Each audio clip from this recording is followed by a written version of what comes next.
നമസ്കാരം. മാധ്യമങ്ങൾ ചർച്ച ചെയ്യുന്ന ഒരു വലിയൊരു വാർത്ത വളരെ കൗതുകമാണ്, അതിലേറെ ആശങ്കയാണ് എനിക്കതിൽ ഉയർത്താൻ കഴിയുന്നത്. കാരണം ഈ മയക്കുമരുന്ന് കേസുകളിൽ പിടിക്കപ്പെടുന്നവരുടെ സ്വത്തുവകകൾ കണ്ടുകെട്ടുന്നു, ബാങ്ക് അക്കൗണ്ടുകൾ മരവിപ്പിക്കുന്നു എന്ന നിലയിലുള്ള ചില കാര്യങ്ങളാണ് കേൾക്കുന്നത്. ഇത് എന്തുദ്ദേശത്തിനാണോ ഇത് കൊണ്ടുവരുന്നത് അതിന് നേരെ വിപരീത ഗുണമേ വരൂ എന്ന് മാത്രമല്ല, കൂടുതൽ ക്രിമിനലുകളെ സൃഷ്ടിക്കാൻ കൂടുതൽ മയക്കുമരുന്ന് കേസുകൾ ഉണ്ടാകാനേ ഉപകരിക്കൂ എന്നതാണ് എൻ്റെ ഒരു കാഴ്ചപ്പാട്. ഞാനിത് വളരെ വ്യക്തമാക്കി കാര്യങ്ങൾ പറയാം. നമ്മൾ ഇന്ന് കേൾക്കുന്ന മയക്കുമരുന്ന് കേസുകൾ വളരെ ഭീകരമാണ്. നമുക്കറിയാം, കേരളമെമ്പാടും കേസുകൾ പിടിക്കുന്നുണ്ട്. ഒരുപാട് കാരിയേഴ്സ് ഉണ്ട്. ഇന്നും കോഴിക്കോട് നിന്ന് പിടിച്ചു, അതുപോലെ പല ഭാഗത്തു നിന്നും പിടിക്കുന്നുണ്ട്. MDMA കേസുകളാണ് കൂടുതൽ, രാസലഹരി കേസുകളാണ് ഏറ്റവും കൂടുതൽ. UP സ്കൂളിലെ കുട്ടികൾ മുതൽ മുകളിലേക്ക് അതിന് ഉപഭോക്താക്കായി വരുന്നു. അതുപോലെ നാല് വയസ്സുകാരിക്ക് പോലും ചുയിങ്ങത്തിലൂടെ അല്ലെങ്കിൽ മുട്ടായിലൂടെ കൊടുത്ത ചരിത്രം നമ്മൾ കേൾക്കുന്നു. വീട്ടിലെ കുടുംബത്തെ, മാതാപിതാക്കളെ, ഭാര്യയെ ഒക്കെ വെട്ടിക്കൊല്ലുന്ന സാഹചര്യമുണ്ട്. സാമൂഹ്യദ്രോഹികളായി യുവാക്കൾ അല്ലെങ്കിൽ ഒരു വിഭാഗം മാറിപ്പോകുന്ന സാഹചര്യമുണ്ട്. സംഗതിയൊക്കെ ശരി തന്നെ.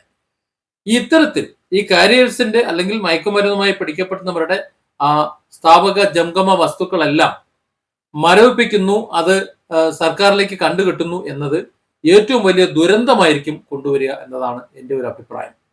ശിക്ഷിക്കപ്പെട്ട് കഴിഞ്ഞാൽ തെളിവുകളും സാക്ഷികളും എല്ലാം വെച്ച് കൃത്യമായി ഒരു സാമൂഹ്യ ദ്രോഹിയായി തെളിയിക്കപ്പെട്ട് അയാൾ ഒരു മയക്കുമരുന്ന് വിതരണക്കാരനാണ്, രാസലഹരിയുടെ പ്രൊമോട്ടറാണ്, സമൂഹത്തെ നശിപ്പിക്കുന്നവനാണ് എന്ന് തെളിഞ്ഞാൽ അവന്റെ ഉടുതുണിക്ക് മറുതുണി ഒഴികെ ബാക്കി മുഴുവൻ ജപ്തി ചെയ്യണം എന്നുള്ളൊരു അഭിപ്രായവും എനിക്കുണ്ട്.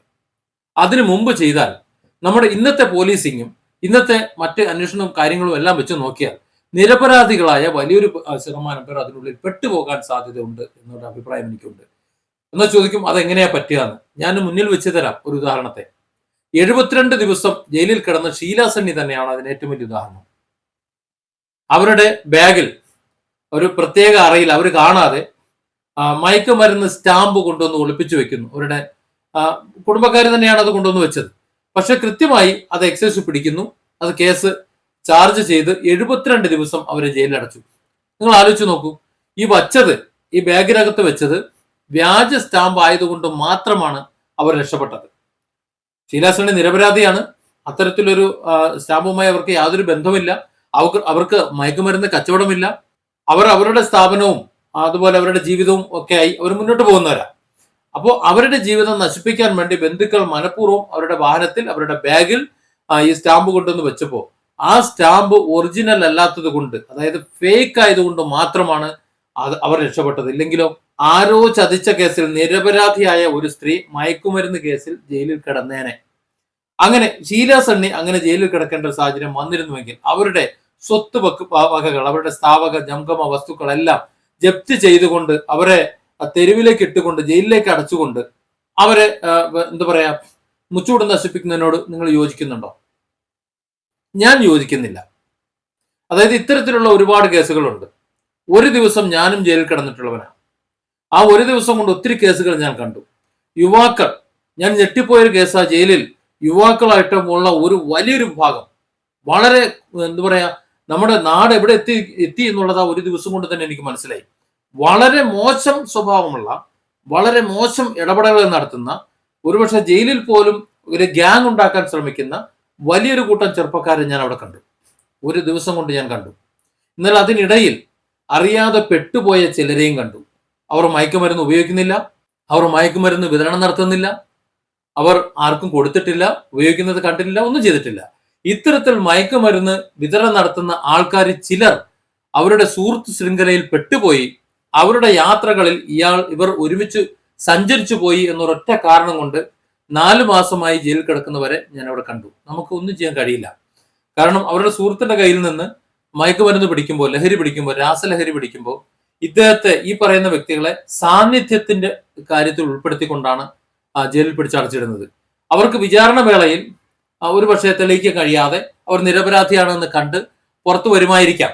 ഞാൻ ചോദിക്കുന്നത്, അത്തരത്തിൽ പെട്ടുപോകുന്നവരുടെ ഉപജീവന മാർഗവും അവരുടെ എല്ലാ സാധന സാമഗ്രികളും എല്ലാം ജപ്തി ചെയ്ത് സർക്കാരിലേക്ക് കണ്ടുകെട്ടിയ ശേഷം അവർ നിരപരാധിയാണ് എന്ന് വിധിച്ച് പുറത്തു വന്നാൽ എടുത്തു ചാടി ചെയ്യുന്ന ഈ നടപടികളുടെ അവസ്ഥ എന്തായിരിക്കും? ഭാവിയിൽ ഇത്തരത്തിലൊരു പരിപാടി ഉണ്ടാവാൻ പാടില്ല. ഒരാളുടെയും സ്ഥാവക ജംഗമ വസ്തുക്കൾ ലഹരി ഇടപാടെന്നല്ല ഒരിടപാടിലും ജപ്തി ചെയ്യാൻ പാടില്ല എന്ന ഒരു നിലപാടിലേക്ക് കോടതികൾക്ക് എത്തിച്ചേരേണ്ട ഒരു സാഹചര്യം വരും. അതിലേക്കാണ് ഈ എടുപിടി എന്നുള്ള ഈ ഒരു ചാട്ടം. അത് അപകടമാണ്. ആ സ്ഥാനത്ത് തെളിവുകളോടെ ഒരു കേസ് പിടിച്ചു കഴിഞ്ഞാൽ എത്രയും പെട്ടെന്ന് അത് കോടതിയിലേക്ക് എത്തിച്ച് കോടതിയിൽ നിന്ന് ശിക്ഷ വാങ്ങി കൊടുക്കുമ്പോൾ ഇയാളൊരു സാമൂഹ്യ ദ്രോഹിയാണ്, ഒരു സമൂഹത്തിലെ മുഴുവൻ വ്യക്തികളെയും അല്ലെങ്കിൽ അയാളുമായി ബന്ധപ്പെടുന്ന മുഴുവൻ ആൾക്കാരെയും അടുത്ത തലമുറയും ഒക്കെ നശിപ്പിക്കുന്ന രാസലഹരിയുടെ എന്താ പറയാ വിതരണക്കാരനാണ് എന്ന് ഉറപ്പുണ്ടെങ്കിൽ അത് കണ്ടെത്തി കഴിഞ്ഞാൽ പിന്നെ അവൻ തെരുവിൽ കിടന്നാൽ മതി, പിച്ചെടുത്ത് ജീവിച്ചാൽ മതി എന്നത് തന്നെയാണ് നല്ല നിലപാട്. അവൻ അതുവരെ സമ്പാദിച്ചതും ലഹരിയിലൂടെ സമ്പാദിച്ചതും എല്ലാം മുഴുവൻ സാധനങ്ങളും അവന് നഷ്ടപ്പെടണം. അതായത് ഒരു രാസലഹരി എന്ന് പറയുന്ന ഒരു സമൂഹത്തെ മുഴുവൻ നശിപ്പിക്കാൻ വേണ്ടി, അവരുടെ സ്വത്തും അവരുടെ ജീവനും ജീവിതവും നശിപ്പിക്കാൻ വേണ്ടി തുനിഞ്ഞിറങ്ങുന്ന എല്ലാവരും ഇത് തന്നെയായിരിക്കും ഫലം. അവർ അനുഭവിക്കുന്നതിനേക്കാൾ കൂടുതൽ നമ്മൾ അനുഭവിക്കേണ്ടി വരും. അത് മാത്രമല്ല ശിക്ഷയും കൂടി പുറത്തിറങ്ങാൻ കഴിയാത്ത വിധം അനുഭവിക്കേണ്ടി വരും എന്ന് വന്നാൽ ഒരുപക്ഷെ വിതരണക്കാരുടെ എണ്ണം കുറഞ്ഞേക്കാം. പക്ഷെ അതിനുവേണ്ടി ഇപ്പോൾ എടുത്തു ചാടി ഈ പിടിക്കപ്പെടുന്ന മുഴുവരുടെയും സ്വത്തും ബാങ്ക് അക്കൗണ്ടും ഒക്കെ മരവിപ്പിച്ചു കഴിഞ്ഞാൽ ഏറ്റവും കൂടുതൽ കച്ചവടവും അതുപോലെ മറ്റും കൂടുകയേ ഉള്ളൂ. ഈ സമൂഹത്തിന്റെ അരാജകത്വം വർദ്ധിക്കേ ഉള്ളൂ എന്നതാണ് എന്റെ അഭിപ്രായം. കേസ് പറയാൻ കാശ് വേണം, വക്കീലിന് കൊടുക്കാൻ കാശ് വേണം. അവരുടെ ബാങ്ക് അക്കൗണ്ട് മുഴുവൻ മരവിപ്പിച്ചിട്ടുണ്ടെങ്കിൽ എന്ത് ചെയ്യും? പകരം അവർ മറ്റുള്ളവരെ പിടിച്ചു പറിക്കും, മോഷ്ടിക്കും, അല്ലെങ്കിൽ അതിനേക്കാളും വലിയ ജാമ്യത്തിൽ ഇറങ്ങി അതിനേക്കാൾ വലിയ കച്ചവടം നടത്തും. കാരണം പണം വേണമല്ലോ. അത് പാടില്ല. കൂടുതൽ ക്രിമിനലുകളെ ശിക്ഷിക്കാനല്ല പോലീസും കോടതികളും ഉണ്ടാകേണ്ടത് എന്നുള്ളൊരു അഭിപ്രായം എനിക്കുണ്ട്. ഒരു ദിവസമേ ഞാൻ ജയിലിൽ കിടന്നിട്ടുള്ളൂ. പക്ഷെ ജയിലിലേക്ക് പോകുന്നതിനേക്കാൾ വളരെ മോശമായ ഒരു മാനസികാവസ്ഥയോടു കൂടിയാണ് അതിന്റെ പുറത്തേക്ക് ഞാൻ ഇറങ്ങി വന്നത് എന്ന് ചിന്തിക്കാതിരിക്കാൻ നിവൃത്തിയില്ല. എനിക്കത് തുറന്നു പറയുന്നതിൽ യാതൊരു മടിയുമില്ല.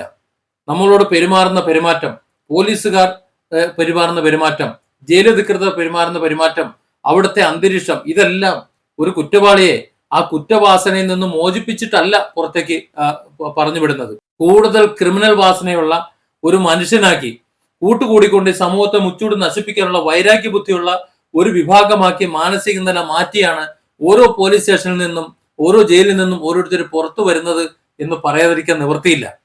ഇതെന്റെ അനുഭവമാണ്. ഞാൻ എൻ്റെ അത്തരം ചില അനുഭവങ്ങൾ എനിക്ക് നിങ്ങളോട് പങ്കുവയ്ക്കാനുണ്ട്. അത് ഞാൻ മറ്റൊരു വീഡിയോയിൽ പങ്കുവയ്ക്കാം. ഇവിടെ അതല്ലല്ലോ വിഷയം. അപ്പോൾ ഇത്തരത്തിൽ നിരപരാധികളായിട്ടുള്ള ആരെങ്കിലും ഇത്തരം കേസിൽ കുടുങ്ങിപ്പോയാൽ അവർ തിരിച്ചു വരുന്നത് സാമൂഹ്യദ്രോഹികളായ ഈ സമൂഹത്തെ നശിപ്പിക്കുന്ന നല്ല ഒന്നാം തരം ലഹരി കച്ചവടക്കാരായിട്ടായിരിക്കും, അല്ലെങ്കിൽ അത്തരത്തിലുള്ള കൂട്ടുകെട്ടോടെ ആയിരിക്കും എന്ന കാര്യത്തിൽ യാതൊരു സംശയം വേണ്ട. അതിലേക്ക് ഈ സമൂഹത്തെ എത്തിക്കരുതേ എന്നൊരു അഭിപ്രായമുണ്ട്. ഇവിടെ ഞാൻ ഇതിനു മുമ്പ് ഒരു വീഡിയോ ചെയ്തിരുന്നു. അബൂബക്കർ എന്ന് പറയുന്ന ഒരു ചെറുപ്പക്കാരനെ കുറിച്ച്. വേങ്ങര സ്വദേശിയാണ്.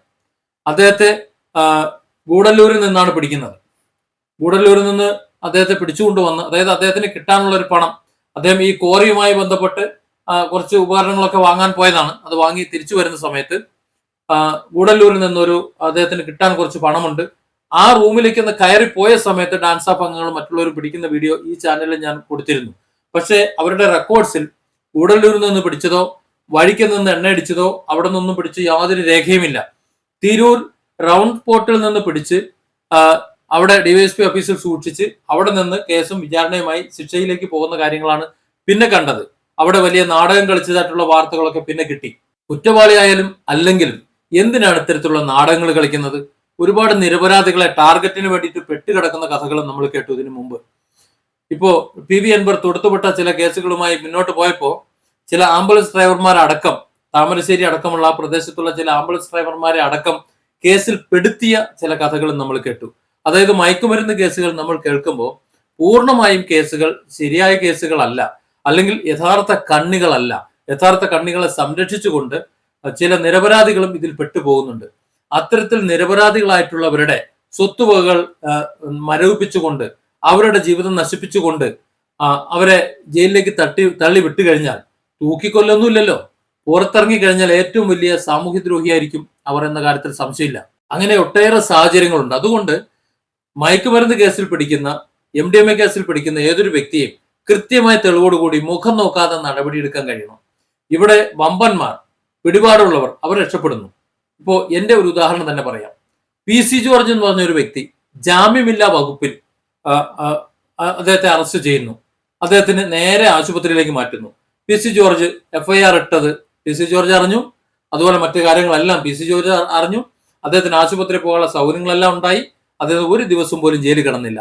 ഈ ഉള്ളവൻ എഫ്ഐആർ ഇട്ടത് അറിഞ്ഞില്ല. ബെയില് കിട്ടേണ്ട ഒരു കേസായിരുന്നു. ബെയില് തരാത്ത വിധം അവർ കളിച്ചു. അങ്ങനെ ഒരു ദിവസം കിടക്കേണ്ട സാഹചര്യം ഉണ്ടായി.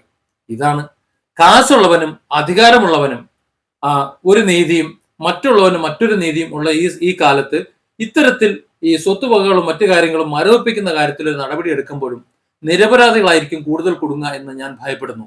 അതുകൊണ്ട് ശിക്ഷിക്കപ്പെടുന്നവർ, എല്ലാ തെളിവുകളും അടക്കം ശിക്ഷിക്കപ്പെടുന്നവരുടെ സ്വത്തുവകകളും മറ്റു കാര്യങ്ങളും മരവിപ്പിച്ചുകൊണ്ട് ഖജനാവിലേക്ക് മുതൽ കൂട്ടുന്നതിനോട് ഞാൻ എതിരല്ല. പക്ഷെ പിടിക്കുമ്പോൾ തന്നെ അവൻ പ്രതിയാണ് എന്ന് മുദ്രകുത്തി, ഒരു സാമൂഹ്യദ്രോഹിയായി മുദ്രകുത്തിക്കൊണ്ട് ചില നിരപരാധികളെങ്കിലും ഇതിനകത്ത് പെട്ടുപോകുന്നത് കൊണ്ട് ഒന്ന് സൂക്ഷിച്ചും കണ്ടും കൈകാര്യം ചെയ്യണം എന്നതാണ് എന്റെ നിലപാട്.